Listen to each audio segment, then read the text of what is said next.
I'd like to show you why knowing your why is the start of your journey. Without a strong why, it can be so difficult to reach your maximum potential. My name is Dr. Jason Balara, and every week I meet with real estate investors and mindset specialists that are taking action in order to build a life according to their own terms. We will break down what drives successful people and allows them to achieve at such a high level. If you are a professional wanting to break through, or simply someone that wants to hear an inspiring story, the Know Your Why podcast is made for you. Hi everyone, I'm Jason Balara, and this is the Know Your Why podcast. Today I am here to give you the 2022 year in review episode. We did one last year, 2021 year in review, and I think it's a good thing for people listening to sort of get a recap, but also I think it's good for me to put words to it, take some notes, kind of really look at what happened this year, and always trying to learn and grow from that. So as I'm recording this, it's the 15th of January, 16th of January. And you might say, well, why is he doing the year in review for 2022 in the middle of January of 2023? A couple of reasons. One being that some things happened this year that weren't great. And so it's actually been hard to sit down and do this, hard to make myself go ahead and do it. The other part of that is interesting timing. My birthday is January 5th. So the beginning of the year is, New Year's, then my birthday comes right after that, and my son's birthday is exactly 2 weeks after that. So there's a lot going on, but because all of that's going on, it's a little bit hard to put together, sort of the goals and get them ready right then on the 1st of July. You might say that's an excuse, and probably in a little bit, in a bit of a way it is.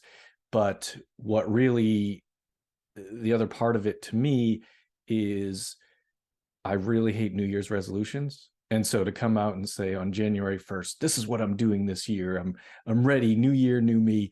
I just don't think that stuff works. So I, in part, purposely don't do anything sort of January 1st. Silly, superstitious thing, but I feel like if I get myself settled into the year, then I am much more likely for that to be accomplished.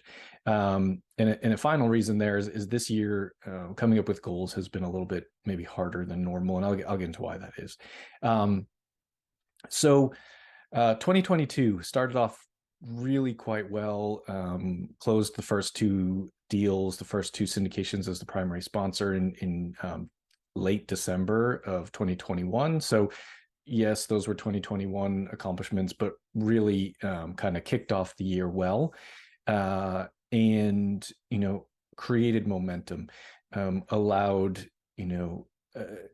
all those broker relationships, allowed all of that I guess experience to be documented and applicable to doing further deals, in the sense that people take you more seriously once you've closed some deals. So once that happened, the calls, people talk about the law of the first deal, and it's so true. You get kind of that switch gets flipped, where it's like calling broker after broker after broker after broker, and then you close a deal or two, and then they're calling you. And so it's a really nice position to be in. Really, it's kind of great to be on that list. So it was exciting, appreciative that the brokers and people were putting their trust in me. So really great way to kick off the beginning of the year. There were many trips to Atlanta. As I've said before, that is the focus of my investing, at least as a lead sponsor. I really focus on that one market because I want to have it dialed in pretty much perfectly before I expand and open that up. You might argue that that's limiting me from other opportunities in other markets, and you might be right by that, but that's what I'm comfortable with, because I'm not, as an operator, I want to be really dialed in before I sort of spread myself out. So focused on Atlanta. The deal flow was fantastic in the first quarter. I took a number of trips out to Atlanta to be involved in the management and the construction projects of our deals that we had closed, and also to look at other deals and get the chance to go with brokers and tour these other deals. I actually went out there at one point and I toured, I think, 11 deals in maybe 2 days. So quite a whirlwind. Was somewhat hard to sometimes keep them all straight in that trip. So it was a learning curve there on, what's the right amount of time to spend on these trips in the area? What's the right way to spread my time around, that kind of thing. So a lot going on, very exciting. One thing I left out that happened at the beginning of the year as well, which was really been sort of vitally important to how things have gone this year and some of the successes.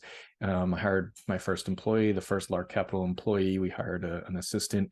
To be honest with you, I her title is executive assistant, but it's an understatement as to what she does. Ultimately, I see her as, sort of progressing to more of a COO role. So looking forward to kind of the growth within the company. But so moving through the first quarter, that whirlwind of touring so many deals, actually, when I broke it all down, actually ended up going and made some offers, but in fact got one under contract. So we got one under contract. That was in the spring. Worked through that deal. Things went relatively smoothly through that due diligence phase and the acquisition phase and closing that deal. That deal closed on July 12th of 2022. So really exciting to see those, kind of all those acquisition efforts, resulting or, coming up in showing results. And then while that was happening, probably about a month before that deal closed, I actually was still looking at deals. Every time I was in Atlanta shopping these deals, found another deal and got that under contract. So the deal that we closed in July was a 70 unit townhome deal. It's actually really a nice asset. 70 units, all are either 2 or 3 bedroom townhomes, actually really quite desirable for families. People tend to stay. So a really nice, stable, easy to stabilize asset. It was certainly a value add. But then this next one to come under contract was a step up from C class to a B class deal. It was built in 1985, and it was 156 units. So really kind of an exciting next step, an exciting look at the growth that was occurring. And so we got that under contract in May of 2022. Now, probably most people listening to this podcast know what started to happen in May of 2022. It was at that point that the Fed really started to implement this battle against inflation, and the rates were going up, and they were going up quickly, but I don't know if I'm alone in thinking this. I definitely listened to a lot of smarter people than me that thought that the rates would never go up as high as they did, and also not as quickly as they did. So basically what happened is, we kind of got this deal under contract, and now the rates are kind of rising as we go along. And so every month the rate's going up 0.5%, 0.75%. And so we're having discussions with our lenders. We're having discussions with the seller that, hey, this, here's some things. And we underwrote it pretty conservatively, knowing that we were going to have a floating rate on our debt, and so we underwrote it as to, really what we thought was going to be the maximum. So along with all that, while all this was happening and things were getting really, really busy, I had I basically came to the realization that I couldn't do it all. I was working in my W-2 job. I was working in this real estate, growing Lark Capital, and I was also working in my mobile surgery business. So it was time to let one of them go. And in terms of time freedom, getting rid of the W-2 was what made most sense. So my last day at my W-2 job was May 28th of 2022. So realistically, right up until July 2022 was kind of kicking ass. I was pretty excited about what was going on. Things were going well on the real estate side. I was busy, but everything seemed headed in the right direction. So then we get into the summer of 2022, and now we start to have these interest rate hikes impacting what our deal is looking like. And so we're rolling along. I had lined up actually some partners to raise capital for that deal. I had lined up some preferred equity for that deal. So we thought that we were in a really good position in terms of the equity raise. And, as we know, the interest rates kept going up. And as it got closer and closer to close time, I don't even remember what day this was, but maybe somewhere in August, I got two very unfortunate texts in the span of about 12 hours. One of those was the partners that were going to raise a large chunk of the capital backed out, decided that they weren't, it wasn't the right time for them in that deal. And then the next morning, got a text from the lender who was arranging the preferred equity, and the preferred equity group had dropped out. So in the span of 12 hours, basically lost 90% of the equity that was to be raised for this deal. And so that sent me into kind of a spiral of panic, in that I needed to figure out how to fix this. And so I spent a month, really more than a month, probably a month and a half, on the phone, email, text, whatever it was, just trying to reach out to people to see if anyone was interested in getting in on the deal, see if anyone I knew was potentially even willing to take the deal. Because, oh, by the way, there was a large amount of hard earnest money that I had put down on this deal, with the anticipation of this was going to be a great deal.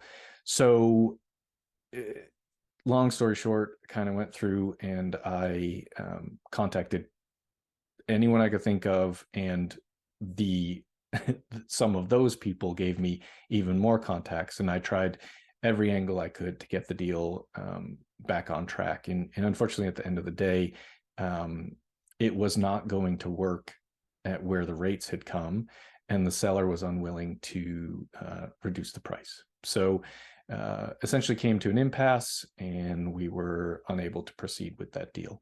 So a couple things there. They, as the earnest money was hard, they went ahead and elected to keep that earnest money, and that's legally within their rights.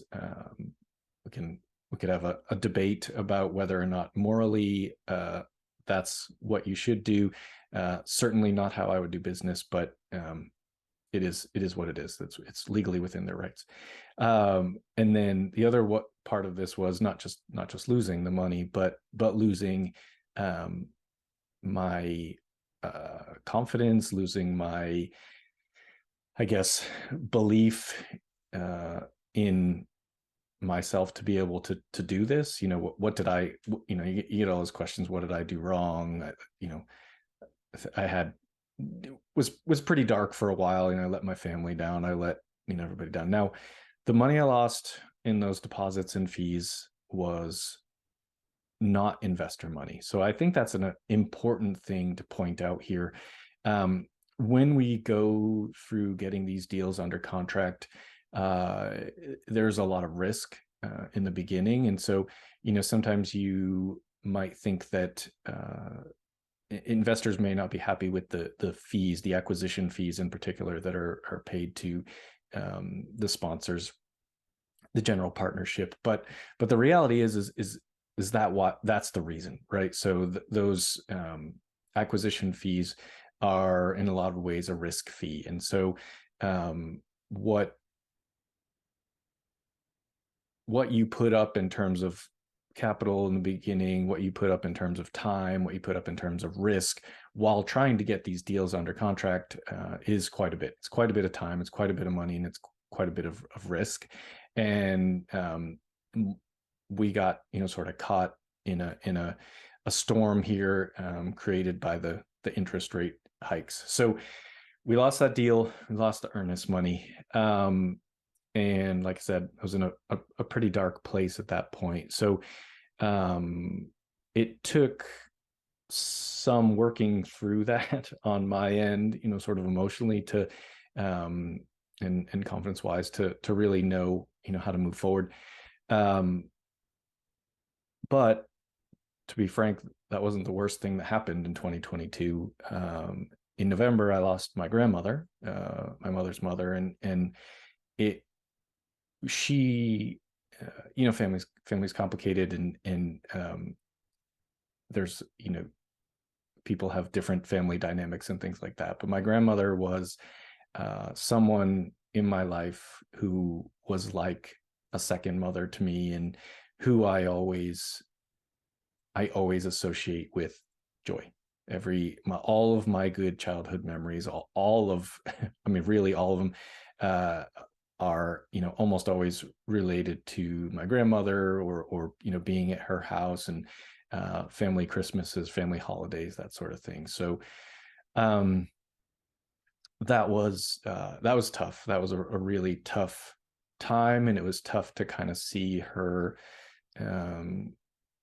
decline. She had been, not doing well for some time, but yeah, that it was hard. It was really hard. So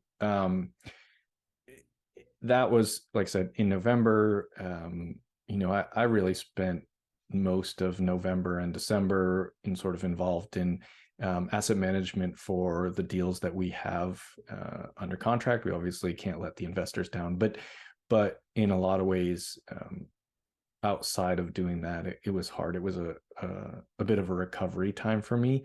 Now, because of what the market created, it's not, there aren't a lot of multifamily deals that really pencil well right now. And I didn't, or then I didn't stop looking at deals, but I definitely pulled back a little bit. So it was, that was the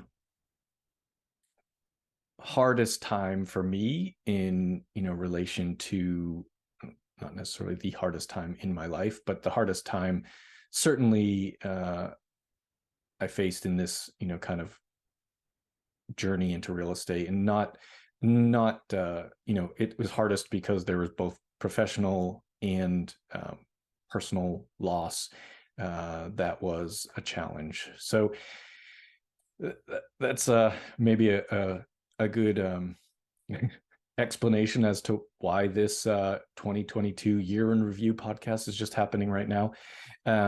But I did, sort of wrote some things down in the highlights and the low points of the year, and just some of the perspective that I gained in this, and that, so in highlights, closed the first two syndications as a lead sponsor in December, again, 2021, but really put me into 2022 in what I felt was a really good space. Closed that third deal in July of 2022, and it really felt like acquisitions were going great, and I was ready for, sort of the real estate business just to explode. So left the W-2 job at the end of May because things were going so well. And the mobile surgery business was extremely busy in the spring as well. So there was just a lot of good going on. And of course, my family is always a highlight, and always will be the highlight of everything. Um, and then the low points of 2022. I mean, it's sort of ironically could split this into 2022A and 2022B, or 2022 and then 2022 and a half, whatever, however you want to look at it. But you have the low points. I left my W-2 job in May, and I sort of highlight that at both ends, the highlight and the low point, because one, there are parts about that job that I miss, certainly the people and working there, but it just I've come to the realization that a W-2 job is about the least efficient use of time that there is in the world in terms of career. There are less efficient things to do with your life, but in terms of actual career, working for someone else and sort of punching that clock and doing what someone else wants you to do, it really is very, very inefficient use of time. Another low point, of course, is the largest and in theory what I thought would be the best real estate deal I had done so far fell apart. I lost $500,000 in the deposits, the earnest money deposits, and the fees. So it was a big hit. And again, not investor money, but not, it was the money that we had made with Lark Capital through the other deal acquisition fees. So me and my partner's money. It was also some of our own personal money that we had put in there to try and get the deal closed. So it was a big hit, and still a hole that we're digging out of right now. At the same time, in all of this, the mobile surgery business revenue cut by about half. A couple of reasons. The summer tends to be the slower time, but we also had one of the clinics we had been going to regularly dropped out of kind of the roster. So it was a time in my life that was ironically probably the first time in a lot of years that I actually was worried about money. I've got a family to support, and I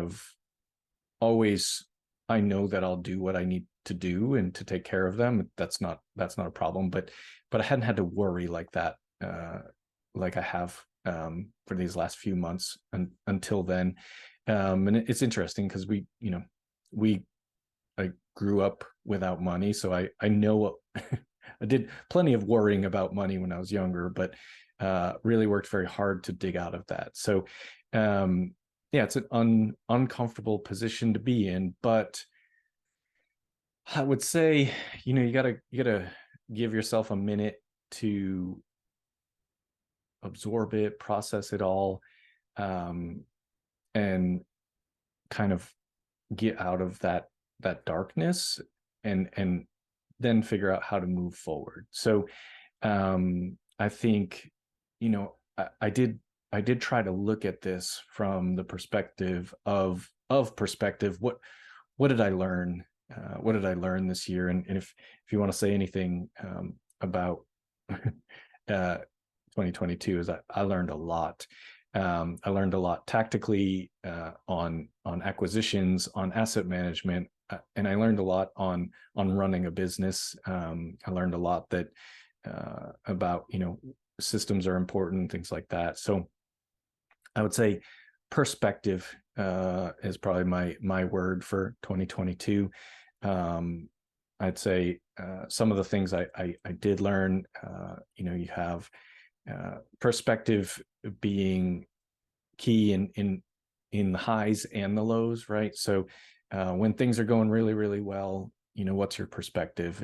And for me, being grounded by my family is so important, because when things were bad, they were still there, right? My kids didn't care that I lost $500,000. They still just wanted daddy to play. So, and thank God my wife didn't care that I lost $500,000. She stayed, so that's good news. It's a and my business partner Reed, he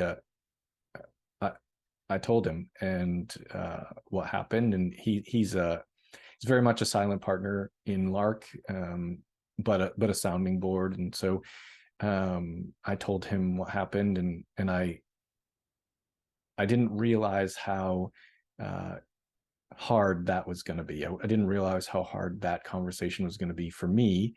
And he once again proved to me what matters most. And he was fine and supportive. And, he said, what I believe as well. And in 5 years, this will be a drop in the bucket. So it was, again, perspective. My family still there. My close friends, they're still there. Nobody cut me out of their lives because I lost this deal.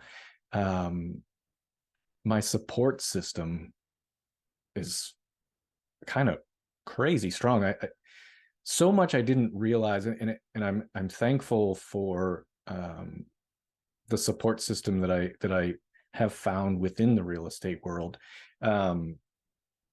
both in from mentors, from people that have been on the podcast, and from people that have just sort of met through the business. But what I realize is my support system is incredibly strong, and there's nothing like a failure to show you who's there for you, who's truly one of your supporters. And I mean, there's so many people I could thank. People I didn't expect that. When all this was going on with the deal, I did a bit of sort of mentioning it on social media, but truly it's really hard to talk about, and frankly embarrassing.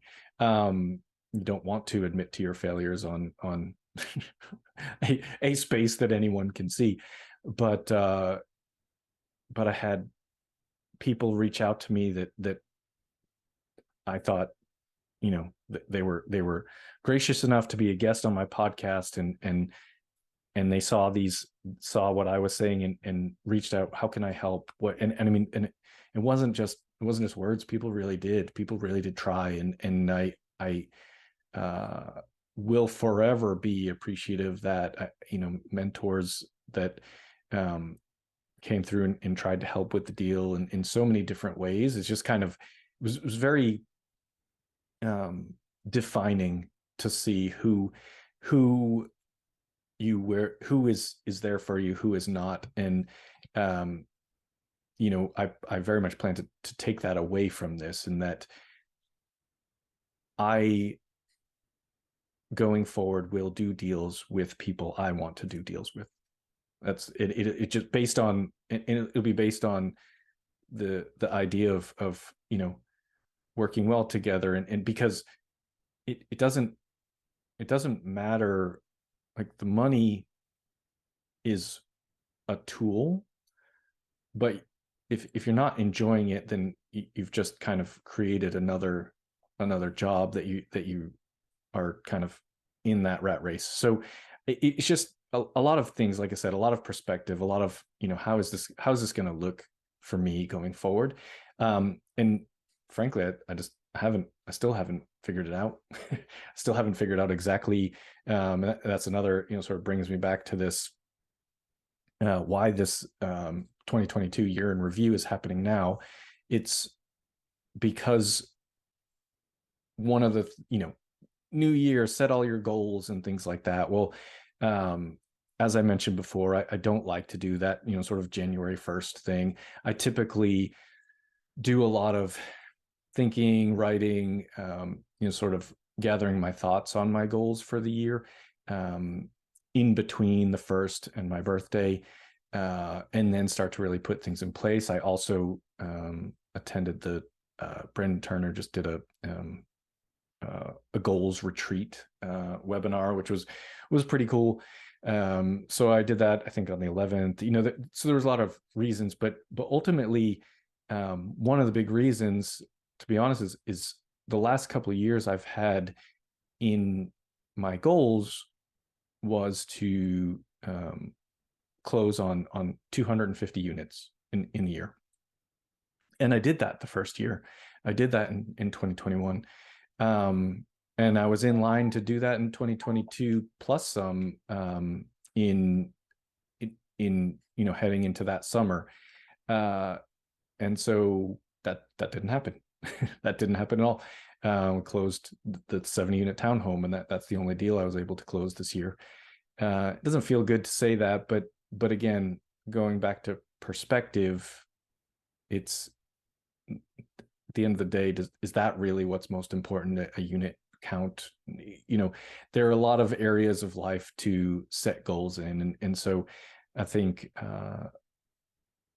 figuring out how that looks for me, I'm still doing it. I also kind of realized I don't love the idea of annual goals. You certainly can do annual goals, but really I think if you don't do it quarterly, it's very easy to lose sight and perspective on those goals.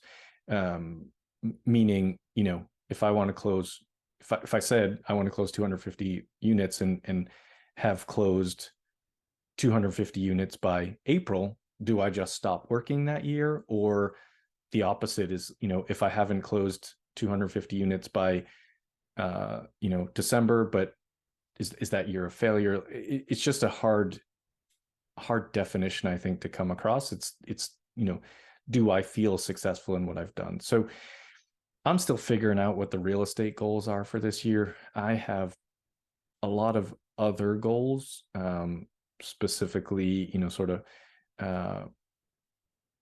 family goals, father, husband type goals. I have a lot of goals for my health this year, my fitness, that kind of thing. But I have had some trouble defining what the real estate goals are, other than, I will say, systemization. That is one that I think is important to put in place, and especially while deal flow is a little bit slower than it has been. Systemization is a good thing. Continuing to grow the podcast. Certainly have some content creation goals. That one's a good one for me to that I put on paper, because I'm not creating content in large part because I'm introverted and don't like listening to my own voice or seeing my own face. Is hard to kind of just do because I want to. So I got to put it down on paper. I am not sponsored by this, but I got a new scheduling app program called Motion. So if anybody is looking for something that's really, it's AI generated, and it will time block you if you give it sort of tasks. There's some really good YouTube videos on it, but I got that this year, and I love it. It's just kind of, it plugs in, you put in what you want to do and your tasks and your projects, and it breaks how much time you want to spend on those things, and it'll break it up automatically and put it on your schedule. You can time block things as well, but it'll fill in those gaps with the things you need to get done, say by the next month or the next quarter or whatever it is, and kind of break it up in whatever way you want. It's actually really, really nice product. But again, I'm still working through some of that as far as what real estate looks like this year. Right now, it looks like dialing in asset management, and certainly talking to brokers, looking at deals. If we find something, then we'll go after it. But it is not something I wanted to put a number on. Not sure that 2 years of failure in a row is something I wanted to deal with, and not so much that everything's a failure. Again, perspective. I'm pretty lucky. I've got a good life. Very happy with the people in my life that I'm surrounded by on a day-to-day basis. I'm very happy with the prospects for the future. I'm very happy with where life is going. So anyway, I would leave you with, please, when you're having a hard time, try and gain some perspective. That's my word for 2022. When you're having a hard time, try and gain some perspective. What is really so hard about it? And could it be worse? That doesn't mean that you don't get to acknowledge those challenges. You don't get to take some time to recover from them.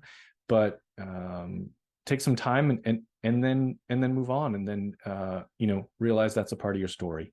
So yeah, I lost $500,000 this year, and it was not fun. And that was in, I guess, officially, sort of start of Q4 for 2022. Well, guess what? Still not dug out of the hole here in January. So it's it'll be all right. We'll figure it out. But yeah, it's a challenge.